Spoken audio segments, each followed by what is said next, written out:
Olá pessoal, sejam todos muito bem-vindos mais uma vez ao nosso canal. Eu sou o professor de Física Robson Santos. Daremos hoje continuidade ao nosso 8º capítulo, em que, na primeira aula, eu tratei somente do equilíbrio do ponto material. E agora, finalizando esse capítulo 8, eu tratarei do assunto equilíbrio dos corpos extensos.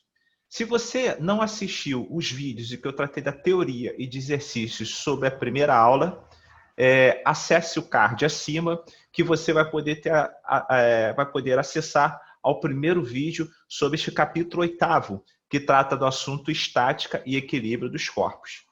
Vamos lá? Antes de tudo, pessoal, o que eu tenho a pedir a vocês é o seguinte: por favor, se inscreva no meu canal, acione as suas notificações. Com isso, eu vou entender que o meu trabalho tem surtido efeito para vocês, tem contribuído para o seu aprendizado, para o seu sucesso, e isso irá me incentivar a produzir mais vídeos e de melhor qualidade. Eu tenho percebido que muitos dos que têm assistido os meus vídeos, na verdade, a maioria daqueles que assistem aos meus vídeos não são inscritos no canal. Então, não custa nada, faça a gentileza, você vai perder décimos de segundos e isso não irá atrapalhar em nada, ok? Então, vamos seguir. Primeiramente, vamos falar sobre esse conceito, momento de força. É bem provável que você já tenha experimentado de circunstâncias como essas que estão acima, em que, através de uma alavanca, você procura erguer um corpo, tendo na porção central ou em qualquer uma das posições, seja no início ou no fim da alavanca, você tem um ponto de apoio. E aí, a definição de momento de força seria o seguinte: seria o produto da força que você está aplicando nessa alavanca, vezes a distância em relação ao ponto de apoio, vezes o seno do ângulo entre o vetor posição, que na verdade o tamanho do vetor posição é a distância existente entre o ponto de aplicação da força ao ponto de apoio, que seria, no caso da chave, esse ponto central, né? E o ângulo alfa seria aquele formado pelo vetor força aplicada e o vetor posição. Dessa forma, você pode produzir um momento de força ou podemos utilizar uma outra denominação chamada de torque de duas maneiras. Você pode fazê-lo aplicando muita força e com um vetor posição, que aqui nós chamaremos também de braço de potência, pequeno. E aí você vai atingir o objetivo, você vai produzir um momento, ou um torque. Não se sabe se ele será capaz de superar a resistência, mas você irá produzir esse vetor torque ou vetor momento. Uma outra maneira é de você utilizar uma grande alavanca, e aí você poderá, dependendo do seu objetivo, realizar uma pequena força e com força essa aplicada num ponto mais distante, com a distância considerável em relação ao ponto central. Então, são duas formas que você tem de produzir o momento: aplicando grandes forças ou atuando a grandes distâncias, ok? Ou, quem sabe, das duas formas. Tudo vai depender do seu objetivo. E, a partir disso, vem-se o conceito de alavancas. A alavanca, na verdade, é uma ferramenta em que ela tem três elementos principais. Você vai ter um ponto de resistência, você vai ter um ponto de potência e você terá um ponto de apoio. Você provavelmente já tem utilizado uma alavanca em circunstâncias semelhantes a essas duas primeiras que estão acima. Abaixo eu coloquei uma ferramenta muito utilizada na construção civil chamada de grua, em que ela também adota o conceito de alavanca, apesar de ser uma ferramenta bastante complexa. E aí, o momento de força utilizado numa alavanca é dado por essa relação. É a força que você está aplicando vezes a sua posição. Esse momento ele também pode ser um momento de resistência, que é aquela que contraria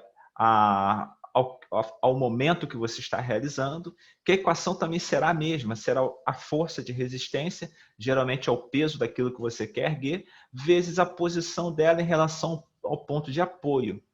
E como o momento ele é encontrado pela relação entre esses dois vetores, consequentemente, a unidade de medida vai ser o produto das unidades de medida desses vetores, ou seja, o newton vezes o metro, considerando-se o Sistema Internacional de Medidas. Uma alavanca, na maioria das vezes, ela é sujeita a um binário de forças, em que você vai ter uma força de potência, que é aquela que você realiza, e uma força de resistência, que é geralmente aquela que você deseja superar. Haverá também um ponto de apoio. Esse ponto de apoio, muitas vezes, ele se encontra numa posição central, mas não necessariamente lá. Veremos exemplos distintos dessa posição central do ponto de apoio. E aí estão os elementos de uma alavanca. O primeiro deles é a força de potência, que é o esforço que você realiza na alavanca. O segundo seria a força de resistência, que é a carga ou aquilo que você deseja superar. O terceiro elemento é o chamado braço de potência, que é a distância entre o ponto central, que nós podemos chamar de fulcro. Na verdade, não seria nem ponto central, seria o ponto de apoio, que pode ser central ou não, né? A distância entre o fulcro ou o ponto de apoio e a força de potência é chamada de braço de potência. Da mesma forma, podemos considerar que a distância entre o ponto de apoio e a carga, podemos chamá-la de braço de resistência. Okay? A força normal é aquela força de reação que o ponto de apoio realiza sobre a alavanca. E aí nós teremos basicamente dois tipos de momentos. Você vai ter um momento de potência, que é aquele realizado pela força de potência ou pelo esforço, e você vai ter um momento de resistência, que é aquele realizado pela carga ou resistência. Nas duas circunstâncias, você vai ter uma força multiplicada por um braço, lembrando que nessa circunstância, considera-se que o braço de potência, ou melhor, o vetor posição, que nada mais é que o vetor que conecta o ponto de apoio ao ponto de esforço, considerando que esse braço de potência ou o vetor posição seja perpendicular à força de potência, ou força do esforço. Por isso que nessas circunstâncias aí, eu não coloquei o seno do ângulo, visto que a relação entre a potência e o braço de potência é de 90 graus. E o seno de 90 graus vale 1. Dessa forma, uma das condições de equilíbrio esse que eu chamo de equilíbrio rotacional, se dá quando o momento resultante é nulo. Mas vamos relembrar do que nós falamos na aula passada. Falamos que o equilíbrio de translação, que é aquele equilíbrio em que a ausência de acelerações retilíneas ocorre quando a força resultante sobre um corpo é nula. Agora, nós estamos tratando de um corpo extenso, que é uma alavanca repleta de elementos, como esforço ou força de potência e carga ou força de resistência. Portanto, deve-se considerar aí um outro tipo de equilíbrio, que é o chamado equilíbrio rotacional, que é aquele em que o somatório dos momentos é nulo. Ou seja, os momentos destinados à potência. Por que eu falo momentos destinados à potência? Pode ser que o esforço não seja realizado somente por um corpo, somente por uma pessoa. Você pode ter outras pessoas, outros corpos atuando de forma a realizar a potência sobre a alavanca. E o mesmo a gente pode falar sobre a resistência. Você pode ter vários elementos de resistência. Quando o momento de potência somado ao momento ou aos momentos de resistência é zero, você tem um equilíbrio rotacional, em que a aceleração rotacional será nula. Portanto, um corpo extenso, para ele estar inteiramente em equilíbrio, é preciso que haja equilíbrio de translação, ou seja, força resultante nula, e equilíbrio rotacional, que é o momento resultante nulo. E aí você tem inúmeros tipos tem basicamente 3 tipos de alavancas. Como eu falei para vocês, não necessariamente o apoio se encontra numa posição central. Você tem a chamada alavanca interfixa, que é a mais comum, que é aquela que o ponto de apoio está na situação central. Mas você pode ter também o apoio numa das extremidades, em que a resistência esteja no meio. Veja que nessa circunstância, ainda o braço de potência ele é maior do que o braço de resistência. Então, a alavanca interresistente também oferece uma vantagem mecânica. No caso da alavanca interfixa, também você pode ter uma vantagem mecânica desde que o braço de potência seja maior. No caso da alavanca interpotente, é aquela alavanca que não há vantagem mecânica. Por quê? A resistência ela é maior, o braço de resistência é maior do que o braço de potência. Portanto, para elevar o corpo, você necessariamente vai ter que fazer uma força maior do que o próprio peso do corpo.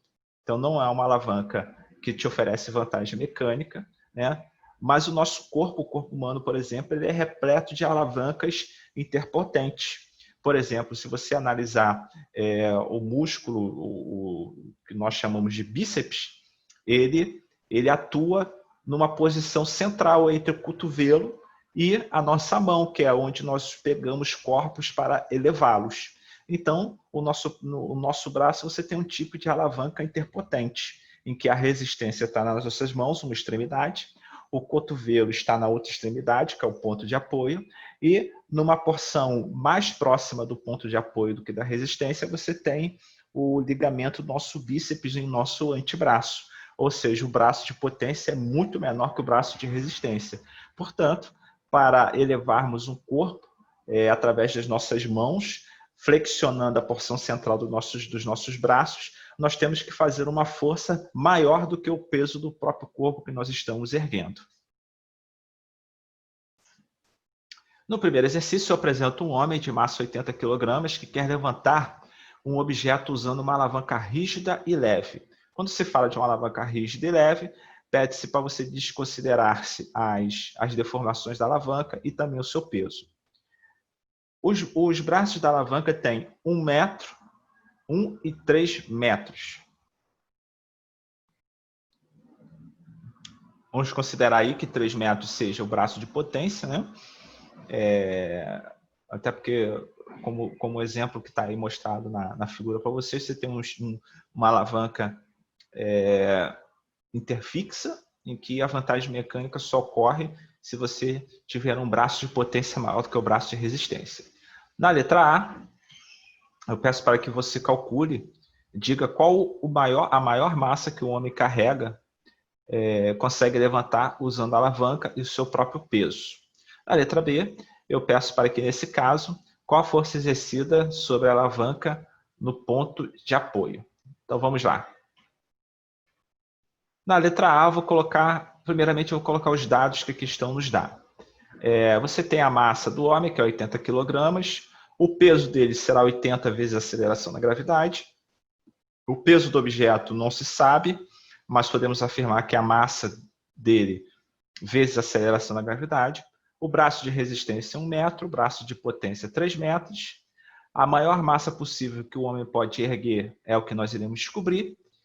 O momento realizado pelo homem será o seu peso vezes o braço de potência, tá? Aliás, por que eu estou colocando peso ali, pessoal? Veja, qual a maior força que o homem pode exercer na alavanca? É através do seu próprio peso. Se ele exercer uma força sobre a alavanca maior do que o seu peso, o que vai acontecer é que o corpo dele vai erguer-se, né? Então, a maior força que ele pode exercer ali, de forma contínua, lógico, é a força-peso. Então, você vai ter o momento realizado pela essa força-peso do homem, será 80 vezes G, vezes 3, que é o braço de potência. Isso vai dar 240 G. O momento realizado pelo objeto vai ser o peso do objeto vezes o braço de resistência. Massa do objeto vezes a aceleração da gravidade vezes 1. E aí, o equilíbrio rotacional ocorre quando o momento resultante é nulo. Essa situação é a situação limítrofe. Veja bem, o homem ele vai aplicando força, o corpo não se move, a alavanca não gira, a força dele aumenta, até o valor máximo, que é a força-peso desse homem. Estamos considerando que nessa circunstância, com a força-peso, ele consegue dar início, é aquela circunstância limítrofe, e que ele consegue dar início ao movimento rotacional na alavanca, ou seja, sobrepujar o momento de resistência e elevar o corpo. E aí, nessa circunstância, é aquela circunstância limítrofe, você vai ter que o momento realizado pelo homem mais o momento realizado pelo objeto será igual a zero. 240 vezes g menos a massa do objeto vezes a gravidade vai dar zero. Lembrando que aí também, pessoal, eu determinei que o sentido rotacional positivo é aquele do momento realizado pelo homem, por isso que deu 240 vezes g. Já o momento realizado pelo corpo que está sendo erguido, eu considerei como sendo realizado no sentido negativo, que é o sentido horário. Por isso que deu menos vezes m0 vezes g. Tá? Então, vamos lá, dando continuidade. Eu elimino a aceleração da gravidade nos dois lados da equação e tenho que a massa do objeto máxima que ele consegue erguer é de 240 kg. Exercício 2, tem-se uma barra que é um corpo rígido de peso desprezível, apoiada no ponto P. Qual o momento da força que mantém a barra em equilíbrio mecânico na posição horizontal? Então, vamos lá. O peso da barra é desprezível. A força normal realizada pelo apoio será, a gente vai chamar de força N. Condições de equilíbrio. O equilíbrio de translação, ou seja, as forças resultantes têm que ser nula. Então, vou ter que F, que a força realizada é o esforço para baixo, mais 20 newtons, que também é voltado para baixo, mais a força-peso, mais a força normal, seja igual a zero. Portanto, a força normal vai ser menos F menos 20. A força normal. O equilíbrio rotacional ele ocorre quando o momento resultante ele é nulo. Dessa forma, o somatório dos momentos tem que ser zero. Ou seja, F vezes 60 menos 20 vezes 30, que é um momento realizado na extremidade direita da alavanca, ele vai ser negativo porque eu considerei que o sentido horário, o momento no sentido horário é negativo, enquanto o momento no sentido anti-horário é positivo. E aí, continuando, eu vou ter F vezes 60 igual a 600, passo 60 para o outro lado dividindo 600, e eu vou ter que a força F, para manter o sistema em equilíbrio, tem que ser de 10 newtons, que corresponde à letra A. No exercício 3, tem-se uma figura que representa uma barra rígida e homogênea em equilíbrio estático, a qual pode girar livremente no plano da página, em torno do ponto de apoio P. Quando for aplicada uma força de 3 newtons no ponto 2, na direção e sentidos indicados na figura, é possível manter a barra em equilíbrio, aplicando-se sobre ela outra força igual a... Aí tem uma série de opções aí, vamos analisá-las. Vamos analisar mais conveniente no próximo slide. Vamos lá. Dados que a questão nos dá, que o comprimento da barra é 6 vezes x, em que a distância entre cada um desses pontos eu vou chamar de x. Tá? A distância, por exemplo, entre o ponto 1 e o ponto 2 eu chamo de x. Como os pontos estão equidistantes, a distância de cada um desses pontos eu chamarei de x. O momento 1 é o momento realizado pela força de 3 newtons, que será 3 vezes 2x. Ou seja, no sentido anti-horário, eu tenho um momento que eu chamo aqui, cujo valor é de 6 vezes x. O momento 2 também tem que ser igual a 6x, porém, como se dará no sentido horário, para equilibrar o sistema, eu considerarei que será menos 6x, ou seja, 6x negativo. Em que ordem de circunstâncias das alternativas anteriores eu consigo isso? Eu conseguirei isso quando a distância em relação ao ponto de apoio do lado direito seja de 3x, ou seja, no caso no ponto que eu chamei de ponto 7, vezes 2, e que 2 representa a força aplicada no ponto 7 para baixo. Menos 2 vezes 3x vai dar menos 6. Então, de todas as opções anteriores, a letra D é a única que me permite ter um momento negativo igual, de mesmo valor numérico, ao momento positivo de 6x.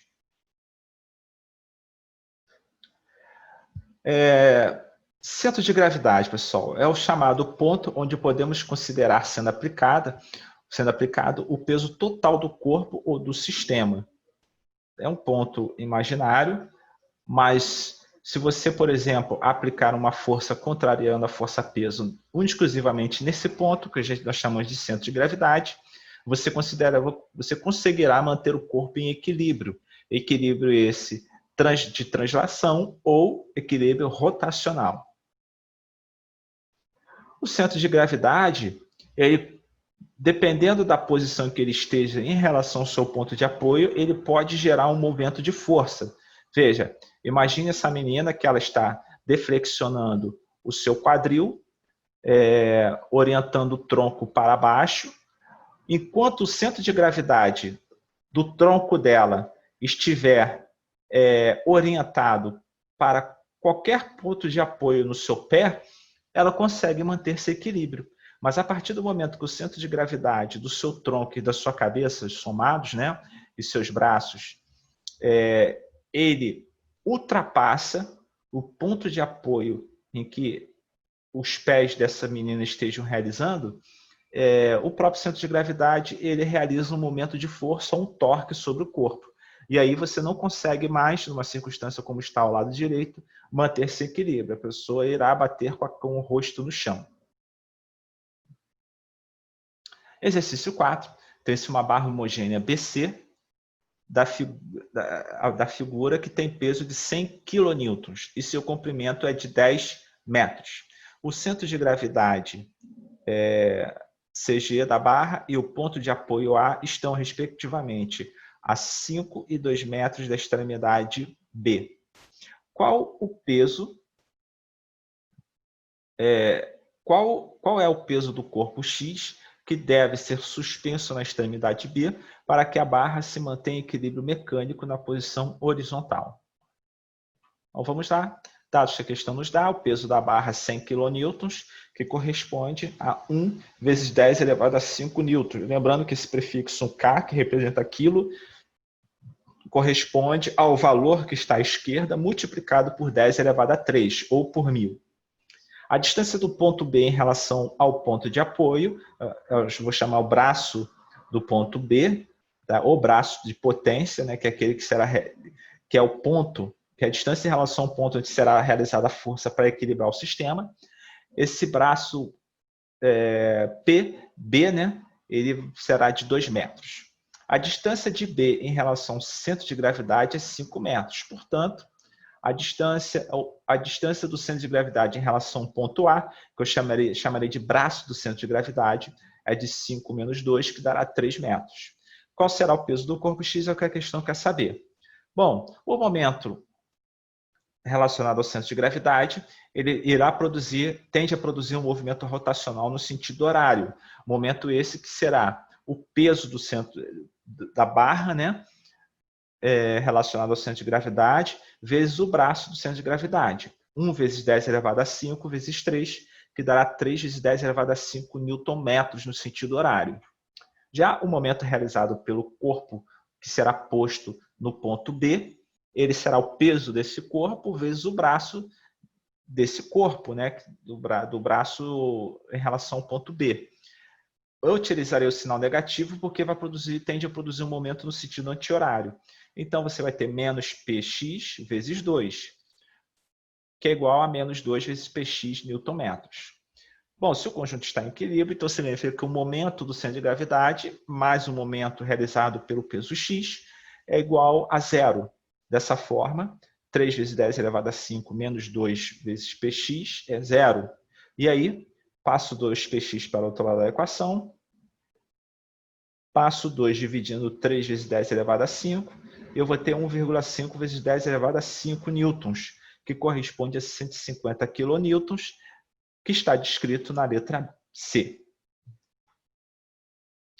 No quinto exercício, tem-se uma figura abaixo que representa uma barra cujos extremos considerados M e N, barra MN, de 15 metros de comprimento e peso 150 newtons.